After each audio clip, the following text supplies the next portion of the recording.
और अब करते हैं उत्तराखंड 24 की शुरुआत।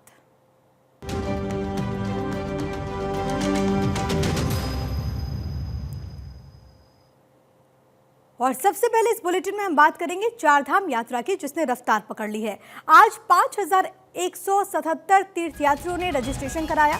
केदारनाथ मंदिर के लिए 1,707 आवेदन आए हैं। बद्रीनाथ धाम के लिए 1,377 रजिस्ट्रेशन अभी तक हुए हैं। गंगोत्री धाम के लिए 1,003 रजिस्ट्रेशन कराए गए। यमुनोत्री धाम के लिए आपको बताते चले कि 1,012 रजिस्ट्रेशन हुए हैं। तो क्योंकि इस वक्त आपको मालूम है कि चारधाम यात्रा की शुरुआत हो चुकी है, मां गंगोत्री, मां यमुनोत्री के कपाट खुल चुके हैं। आने वाले दिनों में केदारनाथ और बद्रीनाथ के कपाट खुलने वाले हैं 2 तारीख और 4 तारीख को, और इसको लेकर के तमाम तरह की तैयारी। लेकिन अभी रिकॉर्ड संख्या में जो श्रद्धालु हैं वो रजिस्ट्रेशन करा रहे हैं। हमारे साथ हमारे सहयोगी हरीश थपलियाल इस वक्त कनेक्टेड है। हरीश, उत्तराखंड के लिए मौका बहुत खास है क्योंकि चारधाम यात्रा की शुरुआत हो चुकी है। न केवल ये धार्मिक लिहाज से बहुत अहम हो जाता है, बल्कि दूसरी तरफ अर्थव्यवस्था के लिहाज से भी हम देखें तो बहुत इंपॉर्टेंट है उत्तराखंड में।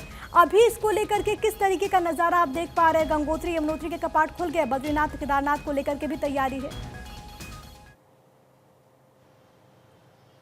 प्रिया, देखिए, उत्तराखंड में चारधाम यात्रा का भव्य स्वागत हो गया है और खुद प्रदेश के मुख्यमंत्री पुष्कर सिंह धामी कल गंगोत्री और यमुनोत्री धाम गए थे। वहां पर उन्होंने पूजा अर्चना की और कह सकते हैं कि चारधाम यात्रा का मुख्यमंत्री पुष्कर सिंह धामी ने चारधाम यात्रा का शुभारंभ कर लिया है। और अब कल बाबा केदार के कपाट खुलने जा रहे हैं। ऐसे में बड़ी संख्या में श्रद्धालु यहाँ पर पहुंच रहे हैं। लगातार श्रद्धालुओं का पहुंचने का सिलसिला उत्तराखंड में जारी है। अब तक करीब, यदि हम ऑनलाइन रजिस्ट्रेशन की बात करें तो 23 लाख तक ऑनलाइन रजिस्ट्रेशन का आंकड़ा फर्स्ट फेज का पहुंच चुका है। और ऑफलाइन रजिस्ट्रेशन की यदि हम बात करें तो करीब 15,000 के आसपास ऑफलाइन रजिस्ट्रेशन पिछले 2 दिनों में हुए हैं। तो कह सकते हैं कि अलग अलग धामों के लिए तो कह सकते हैं कि बड़ा उत्साह लोगों में है और उत्तराखंड लोग आना चाहते हैं। इसकी पहली वजह, यदि हम गंगोत्री यमुनोत्री की बात करें तो वहाँ के जो स्थानीय लोग हैं, वहाँ के जो जानकार लोग हैं, उन्होंने बताया कि जब हमारी उनसे कल गंगोत्री में बात हुई तो उन्होंने